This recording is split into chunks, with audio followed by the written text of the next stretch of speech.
아모스는 어느 날 갑자기 하나님의 선택을 받았던 사람입니다. 아모스 1장 1절에서 아모스는 남쪽의 우시야 왕과 북쪽의 여로보암 2세라는 왕이 통치하던 시대에 활동하였습니다. 그때 하나님은 아모스에게 말씀을 주셨는데 그는 본래 양을 치는 목자이자 무화과 나무를 재배하는 농부였습니다. 예언자나 선지자가 전혀 아니었죠. 더구나 하나님은 아모스가 양떼를 따를 때 예언자로 부르셨습니다. 어느 날 갑자기 무화과 나무를 재배하던 목자가 하나님의 음성을 받아 전한다면 어떨까요? 목자의 옷이나 농부의 옷을 입은 사람이 하나님의 예언을 전한다고 하면 어떻게 들릴까요? 오늘날의 목사님들도 정장이나 대부분 단정한 옷을 입고 강단에 서시는데요. 트레이닝복을 입은 목사님이 강단에 선다면 어떻게 느껴질까요? 하나님의 사람으로 전혀 예상할 수 없는 모습. 우리는 그 시대에 아모스를 만났다면 그에게서 하나님의 음성을 들을 수 있었을까요? 드고아라는 남쪽의 유명하지도 않은 시골에서 베델이라는 북쪽의 종교 중심지에 와서 남쪽의 목자였던 아모스가 북쪽의 아마샤 앞에서, 그것도 제사장에게 하나님의 말씀을 전한다고 하는 것입니다. 목자의 옷을 입고 있는 아모스의 소리에 누가 귀를 기울였을까요? 아무도 듣지 않을지라도 아모스는 말하지 않을 수 없었습니다. 그는 하나님께서 아무 예고도 없이 실행하시는 분이 아니라 말하면서 예언자를 통해 비밀을 알려주신 후에 일하고 계심을 고백합니다. 그리고 바로 하나님의 말씀을 들은 그 자리에서 그 말씀을 예언으로 전하지 않을 수 없다고 반문합니다. 하나님이 말씀하시면 말하지 않을 수 없다는 것입니다. 하나님의 말씀을 들은 자의 의무입니다. 그렇다면 우리는 하나님의 말씀을 듣고 말하지 않을 수 있을까요? 그 말씀을 듣고도 따르지 않아도 괜찮을까요? 아모스에게 주어진 말씀은 4장 6절의 말씀과 같았습니다. 너희가 내게로 돌아오지 아니하였느니라. 여호와의 말씀이니라. 돌아오지 아니하였다. 곧 하나님을 떠나서 돌아오지 않는 믿음이나 삶에서 회개를 잃어버렸다고 말씀하십니다.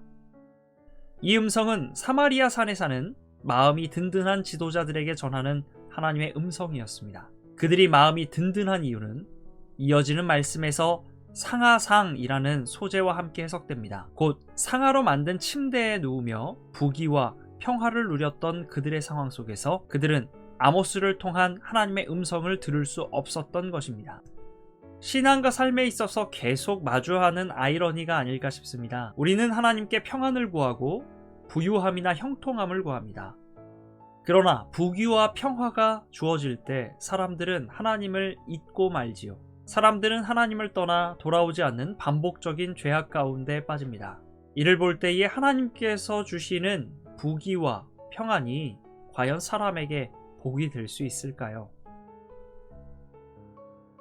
더구나 하나님께서 주신 부귀와 평화 가운데 지도자들의 행위는 정공의를 파괴하는 일을 하고 있었습니다. 그들은 정의를 쓴 쑥과 같이 짓밟아버리고 공의로운 재판을 땅에 버리는 행동을 하였습니다. 결국 하나님은 지도자들에게 요구하십니다. 오직 정의를 물같이 공의를 마르지 않는 강같이 흐르게 할지어다. 하나님은 지도자들에게 세상의 정의와 공의를 회복하도록 말씀하셨던 것입니다.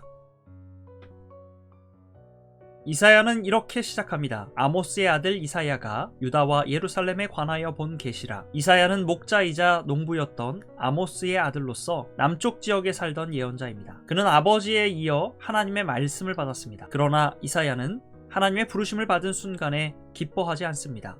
오히려 두려워합니다. 이사야 6장에는 하나님의 말씀을 받는 이사야의 고백이 등장합니다. 그때에 내가 말하되 화로다 나여 망하게 되었도다. 나는 입술이 부정한 사람이요 나는 입술이 부정한 백성 중에 거주하면서 만군의 여호와이신 왕을 배웠음이로다 하였더라. 그는 스스로 말합니다. 망했다. 다른 말로 하면 나는 죽었다. 그는 이렇게 두려워합니다. 그는 자신의 입술이 부정하다고 느끼고 또한 부정한 입술을 가진 백성들과 함께 살면서 하나님을 만나고 있기 때문입니다. 이사야의 고백은 우리가 하나님을 만나기 위해 부정함을 깨끗하게 하는 준비를 해야 된다는 점을 보여주고 있습니다. 이사야가 이러한 자신의 실체를 하나님 앞에 발견했을 때 하나님은 이사야의 입술을 불에 달궈진 수출 되시며 그의 부정한 모습을 깨끗하게 하셨습니다. 하나님은 이사야를 통해 심판에 대한 경고를 전하셨습니다. 이사야 3장 1절은 선포합니다. 보라, 주 만군의 여호와께서 예루살렘과 유다가 의뢰하며 의지하는 것을 제하여 버리시되. 하나님은 예루살렘과 이스라엘 남쪽에 있었던 유다에 대하여 심판을 선언하십니다. 그들의 악한 모습을 나열하시면서 그들이 의지하는 것을 제거하여 버리시겠다고 말씀하셨습니다. 이어서 하나님은 바벨론, 아수르, 블레셋, 모압, 다메섹, 구스, 애굽의 여러 나라에 대한 심판도 함께 말씀하십니다. 그 나라들의 악행 역시 하나님의 심판의 경고를 피해갈 수 없습니다. 이와 함께 남쪽의 유다와 대립하고 있던 열방에 대한 심판은 예루살렘에 있는 산 시온의 회복으로 이어지며, 열방에 대한 하나님의 징벌이 하나님의 백성들을 향한 회복의 음성으로 함께 선언됩니다. 하나님은 회복을 위해 여호와의 종을 세우십니다. 이사야 42장 6절에서 하나님은 말씀하십니다. 나 여호와가 너를 세워 백성의 언약과 이방의 빛이 되게 하리니.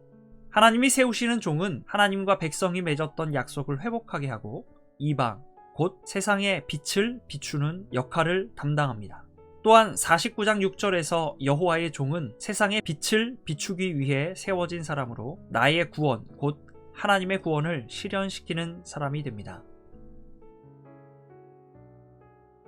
그러나 구원을 이루는 여호와의 종의 모습은 너무나 초라합니다. 그는 연한 순, 힘없는 작은 잎사귀 같으며 마른 땅에서 나온 뿌리 같아서 전혀 아름답지도 않고 사람들에게 멸시와 버림과 고통을 받으며 아무도 귀하게 여기지 않는 모습을 가지고 있습니다. 이 모습은 후에 구원을 위해 고난의 길을 가신 예수님의 모습으로 투영됩니다. 예수님도 이처럼 초라한 모습으로 십자가에서 버림받으셨습니다. 그럼에도 여호와의 종은 초라한 모습을 넘어 엄청난 일을 이루어냅니다. 여호와의 종이 겪은 징계와 채찍은 우리에게 평화를 이루고 나음, 곧 회복을 이루는 영향을 끼칩니다. 나아가 하나님은 이사야를 통해 여호와의 종이 겪는 고통을 하나님께 제사를 드릴 때에 제물이 불에 완전히 태워지는 희생과 같이 하나님의 뜻을 성취하는 결과를 만들어냅니다. 이를 볼 때 외적으로 초라한 모습을 가진 여호와의 종은 우리와 하나님에게 기쁨을 이루어내는 존재가 됩니다.